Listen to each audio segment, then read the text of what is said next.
Good morning everyone. आज का जो हमारा टॉपिक है वो है सेल डिवीज़न। लास्ट क्लास में हमने सेल साइकिल करी थी, आज हम कर रहे हैं cell division. Cell division mostly 3 types का होता है। First mitosis and meiosis. ठीक है, अब फर्स्ट ऑफ ऑल हम बात करते हैं माइटोसिस की। माइटोसिस ऑल्सो नोन एज कैरियोकाइनेटोसिस और डायरेक्ट सेल डिवीज़न और बाइनरी फिजन। ठीक है, ये 3 नामों से जाना जाता है, कैरियोकाइनेसिस, सेल डिवीज़न और बाइनरी फिजन के नाम से।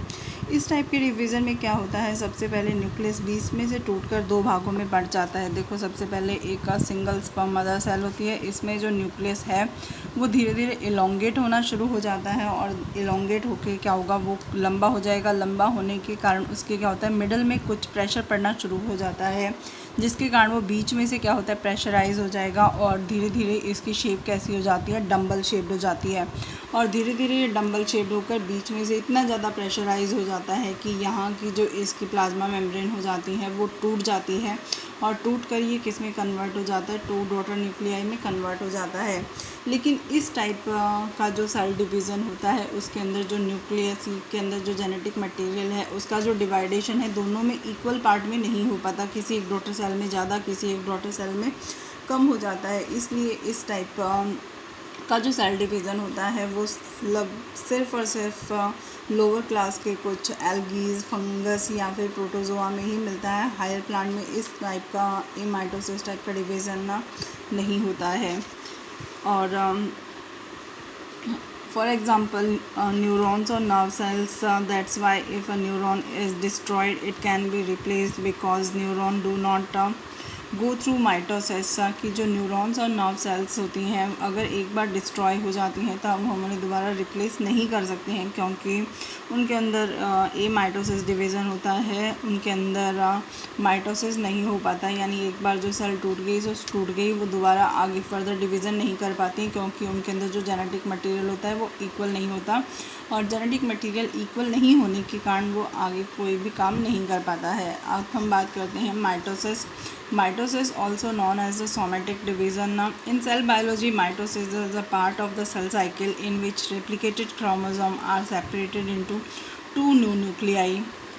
माइटोसिस क्या सेल साइकिल का ही एक पार्ट है जिसमें कि क्रोमोसोम्स का क्या रेप्लिकेशन हो जाता है और रेप्लिकेशन करने के बाद वो 2 नए न्यूक्लियाई का फॉर्मेशन करते रहते हैं और ये प्रोसेस क्या होती है, कंटिन्यूस चलती रहती है।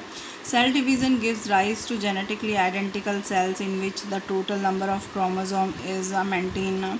कि जो total number of chromosome same रहते हैं, सिर्फ डीएनए का अमाउंट चेंज होता है और जो टोटल नंबर ऑफ़ क्रोमोसोम्स होते हैं वो हमें शुरू से ही पता होते हैं। और जो माइटोसिस डिवीज़न होती है वो 2 टाइप से होती है। ये बात मैं तुम्हें लास्ट लेक्चर में भी बता चुकी हूँ। जो डिवीज़न को स्टार्ट करने के लिए रिस्पॉन्सिबल होता है वो first one is the karyokinesis, यानी जो फर्स्ट डिवीज़न होगा वो कैरियोकाइनेसिस होगा। और जो डिवीज़न को स्टॉप करने के लिए रिस्पॉन्सिबल होता है उसको हम बोलते हैं साइटोकाइनेसिस या एंड ऑफ द डिवीज़न के नाम से भी हम इसको जानते हैं। चलो अब समझते हैं हम माइटोसिस की डिवीज़न की फेजेस को समझने के लिए हम एक फार्मूला याद कर लेते हैं, P mat. P for prophase, M for metaphase, A for anaphase, T for telophase. ये इसी सीक्वेंस में हमें लिखने होते हैं और इसी सीक्वेंस में हमें इसको याद करने होते हैं। तो फर्स्ट हमारा P मैट में से हमारे पास आता है P, जिसमें को भी हम कहते हैं प्रोफेज। अब यहाँ पर प्रोफेज 2 पार्ट्स में डिवाइड होता है, अर्ली प्रोफेज और लेट प्रोफेज। अर्ली फेज में मेनली क्या काम होता है, अर्ली प्रोफेज एम फेज में सबसे लंबे समय तक चलने वाली डिवीज़न होती है और इसमें क्या होता है, मेनली जो न्यूक्लियस में डिवीज़न स्टार्ट हो जाती हैं, न्यूक्लियर डिवीज़न इसके अंदर स्टार्ट हो जाते हैं। अब इसके अंदर धीरे धीरे क्या होती है, सबसे पहले देखो इसमें सेल वॉल क्लियरली प्रेजेंट होगी, सेल मेम्ब्रेन प्रेजेंट होती है और न्यूक्लियर मेम्ब्रेन क्लियरली प्रेजेंट होगा, न्यूक्लियोलस प्रेजेंट होंगे और क्रोमोसोम प्रेजेंट होंगे। लेकिन इस टाइप में जो क्रोमोसोम प्रेजेंट होते हैं वो कहते हैं बहुत इलोंगेट होते हैं, थ्रेड लाइक स्ट्रक्चर्स में प्रेजेंट होते हैं, एक दूसरे के साथ कोइल्ड हो भी सकते हैं, नहीं भी हो सकते हैं, यानी इधर उधर अरेंज रहेंगे, ये बिखरे हुए रहते हैं पूरी की पूरी सेल के अंदर। अब न्यूक्लियोलस क्या कह रहा है, एक न्यूक्लियोलस क्या होती है, एक स्मॉल डेंस स्फेरिकल स्ट्रक्चर होती है in the nucleus of cell during interphase, जो कि इंटरफेज के दौरान डेवलप होती है। और इसका काम क्या होता है, जो कि हम लास्ट लेक्चर में भी पढ़ चुके हैं कि न्यूक्लियोलस का काम होता है राइबोसोम्स को प्रोड्यूस करना और उनको असेंबल करके वापस एंडोप्लाज्मिक रेटिकुलम तक भेज देना। तो प्रोफेज के बाद जस्ट डेवलप हो जाती है लेट प्रोफेज। लेट प्रोफेज में क्या होता है, सेल वेल तो डेवलप होगी, सेल मेम्ब्रेन भी डेवलप होगी, लेकिन जो न्यूक्लियर मेम्ब्रेन देखो यहाँ पर क्लियरली डेवलप थी वो धीरे धीरे डिसअपियर होना शुरू हो जाती है। इसीलिए इसको मैंने यहाँ पर क्या डॉट डॉट करके दिखाया हुआ है। डॉट डॉट का मतलब कि धीरे धीरे अनविजिबल हो रही है। इसके अंदर न्यूक्लियोलस प्रेजेंट होंगे और जो क्रोमोसोम्स क्या होते हैं इस स्टेज में, यहाँ पर क्या होते हैं इन सेल्स के अंदर जो वाटर होता है वो वाटर धीरे धीरे सेल से मूव होना शुरू हो जाता है। और जैसे ही इसमें से वाटर मूव होगा तो ये जो क्रोमोसोम्स होते हैं श्रिंक होना शुरू हो जाते हैं और श्रिंक होने के कारण ये क्या करते हैं, इनका साइज़ छोटा हो जाता है और छोटे होने के कारण ये क्रोमेटिड्स में कन्वर्ट हो जाते हैं और पेयरिंग करना शुरू कर देते हैं। और इनके बीच में क्या होते हैं, दो क्रोमेटिड्स को जोड़ने वाला जो पार्ट होता है उसको हम क्या बोलते हैं, सेंट्रोमियर कहते हैं। साथ में ही इसमें कुछ जो क्रोमोसोम्स टूट रहे थे तो उनके टूटने के कारण जो इसकी न्यूक्लियर मेम्ब्रेन है इनके कॉर्नर्स के ऊपर प्रोटीन आकर इकट्ठा होना शुरू हो जाती है। और ये प्रोटीन इकट्ठी होने के बाद क्या बनाने के लिए रिस्पॉन्सिबल होती है, जो स्पिंडल फाइबर्स होती हैं उनको बनाने के लिए रिस्पॉन्सिबल होती हैं। तो यानी लेट प्रोफेज के अंदर धीरे धीरे स्पिंडल फाइबर्स बनना शुरू हो जाते हैं, लेकिन कंप्लीट बनते नहीं हैं, स्टार्ट होते हैं। अब अगर हम बात करें कि स्पिंडल फॉर्म्स क्या होते हैं, स्पिंडल फॉर्म्स क्या होते हैं, एक टाइप की प्रोटीन स्ट्रक्चर्स हैं that divide the genetic material in a cell, जो कि जेनेटिक मटेरियल को सेल के अंदर डिवाइड करने के लिए रिस्पॉन्सिबल होती है। The spindle is a necessary to equally divide the chromosome in the parental cell into two daughter cells during both types of nuclear division. During mitosis and spindle fibers are called the mitotic spindles. कि जो spindle fibres हैं उनको mitotic spindle fibres के नाम से ही जानते हैं। और स्पिंडल फाइबर्स क्या होते हैं, जो पेरेंट सेल के अंदर जो जेनेटिक मटेरियल होता है उनको दोनों डॉटर न्यूक्लियाई के अंदर इक्वली डिवाइड करने के लिए रिस्पॉन्सिबल होते हैं, या इन्हीं की हेल्प से हम कह सकते हैं कि जो जेनेटिक मटेरियल होता है इक्वली डिवाइड होता है। तो अगर प्रोफेज को हम बात करें तो प्रोफेज में सबसे पहले क्या होगा, जो न्यूक्लियर मेम्ब्रेन क्लियरली प्रेजेंट थी और जो डीएनए थे बिखरे हुए और बहुत लंबे लंबी फॉर्म में प्रेजेंट थे, वही प्रोफेज की लेट फेज़ के अंदर जाकर जो न्यूक्लियर मेम्ब्रेन होती है डिसअपियर होना शुरू हो जाती हैं। और पानी की कमी होने के कारण ये क्रोमोसोम्स क्या होते हैं, एक दूसरे के साथ थोड़ा अपना साइज़ को श्रिंक कर लेते हैं और श्रिंक करने के कारण इनका साइज़ कम हो जाता है और ये आपस में एक सेंट्रोमियर से आकर जुड़ जाते हैं और क्रोमेटिड्स का फॉर्मेशन होना शुरू हो जाता है। इसके बाद आती है metaphase. It is a small phase. ये एक छोटी सी फेज़ होती है। इसके अंदर क्या होते हैं, न्यूक्लियर मेम्ब्रेन तो प्रेजेंट होती है लेकिन इसमें न्यूक्लियोलस कंप्लीट डिसअपियर हो जाता है, न्यूक्लियस इसमें अब्सेंट हो जाता है। और देखो cell wall present, cell membrane present, chromosome on equatorial plate. Chromosome on equatorial plate का मतलब क्या होता है कि जो प्रोफेज के अंदर जो ये क्रोमोसोम्स थे इसमें न्यूक्लियोलस तो कंप्लीट डिसअपियर हो जाएगा मेटाफेज के अंदर, और जो ये क्रोमोसोम्स थे इस स्पिंडल फाइबर्स के प्रेशर के कारण क्या होता है कि ये सारे स्पिंडल फाइबर्स मिडल में आकर इकट्ठा होना शुरू हो जाते हैं। ये जो स्पिंडल फाइबर्स के प्रेशर के कारण क्रोमोसोम मिडल में आए, इस मिडल वाली इक्वेशन को हम क्या बोलते हैं, क्रोमोसोम्स का इक्वेटोरियल प्लेट पर इकट्ठा होना। अब ये क्रोमोसोम इक्वेटोरियल प्लेट पर आकर जुड़ जाते हैं और जो ये स्पिंडल फाइबर्स थे, स्पिंडल फाइबर्स क्या करते हैं, एक रेशिनुमा स्ट्रक्चर्स निकाल देते हैं, जो कि प्रोटीन एक फाइब्रस स्ट्रक्चर है। तो ये जो फाइब्रस लाइक स्ट्रक्चर्स हैं ये एक दूसरे के अपोजिट पोल पर चले जाते हैं, कुछ स्पिंडल फाइबर्स इस तरफ और कुछ स्पिंडल फाइबर्स इस तरफ। ओके, अब इसके बाद आ जाती है एनाफेज स्टेज। ये क्या होती है, स्मॉलेस्ट फेज़ होती है, बहुत जल्दी थोड़े से टाइम पीरियड में ही कंप्लीट हो जाती है। It take small time and centromere divided into two parts. अब यहाँ पर हमने देखा कि मेटाफेज में क्या होता है, क्रोमोसोम इक्वेटोरियल प्लेट पर आ गए। अब क्या पेयरिंग हो रखी थी क्रोमोसोम्स की और दो क्रोमोसोम्स किससे, एक सेंट्रोमियर से जुड़े हुए थे।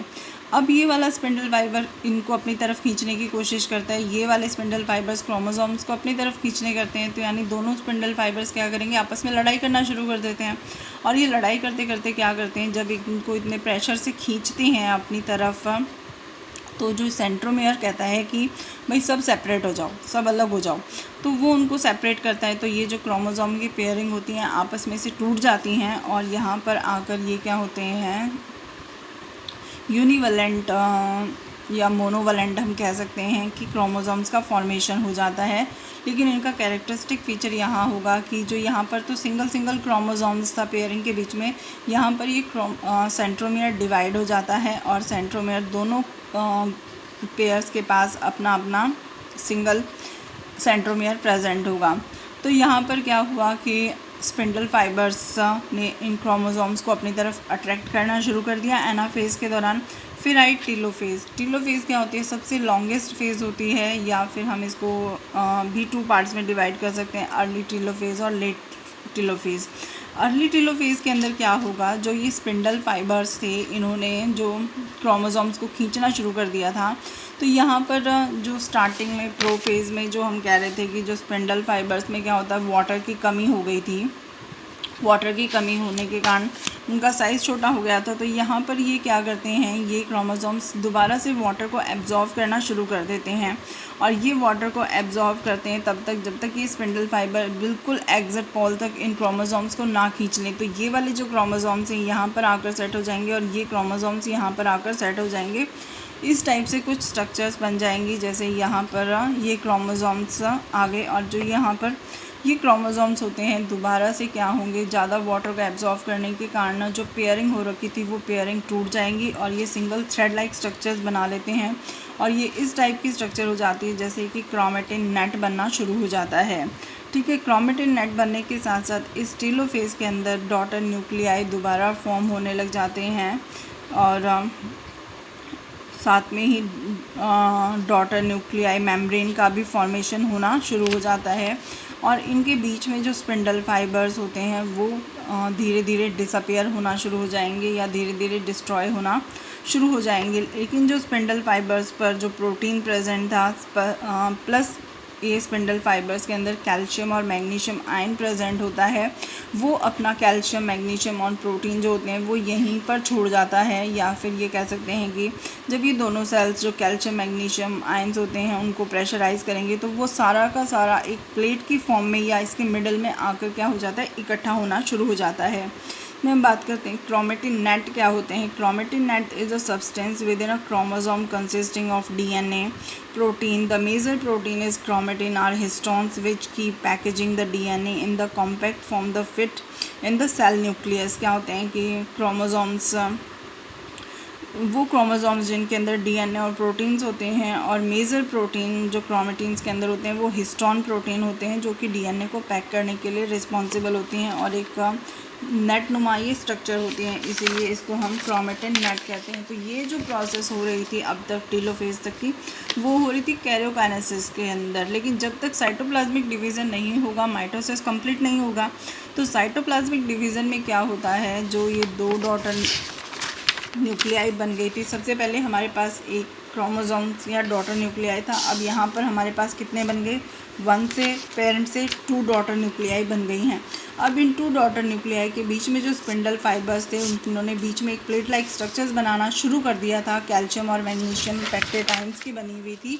तो ये देखो ये मिडल में क्या हुई, एक लाइन बन गई या इसको मिडल लैमेला के नाम से जानते हैं और इस मिडल लैमेला के ऊपर कैल्शियम मैग्नीशियम या पेक्टेट आयन के साथ साथ सेलुलोज का डिपोजिशन होना शुरू हो जाता है और इसी सेलुलोज के कारण ये 2 डॉटर न्यूक्लियाई एक दूसरे से सेपरेट हो जाती हैं और जैसे ही एक दूसरे से सेपरेट हो जाती हैं यहाँ पर ये साइटोप्लाज्मिक डिवीज़न कंप्लीट हो जाता है, या हम ये कह सकते हैं कि माइटोसिस की एक फेज़ कंप्लीट हो जाती है जिसमें एक पेरेंट सेल से 2 डॉटर सेल्स का फॉर्मेशन हो गया है। ओके बच्चे।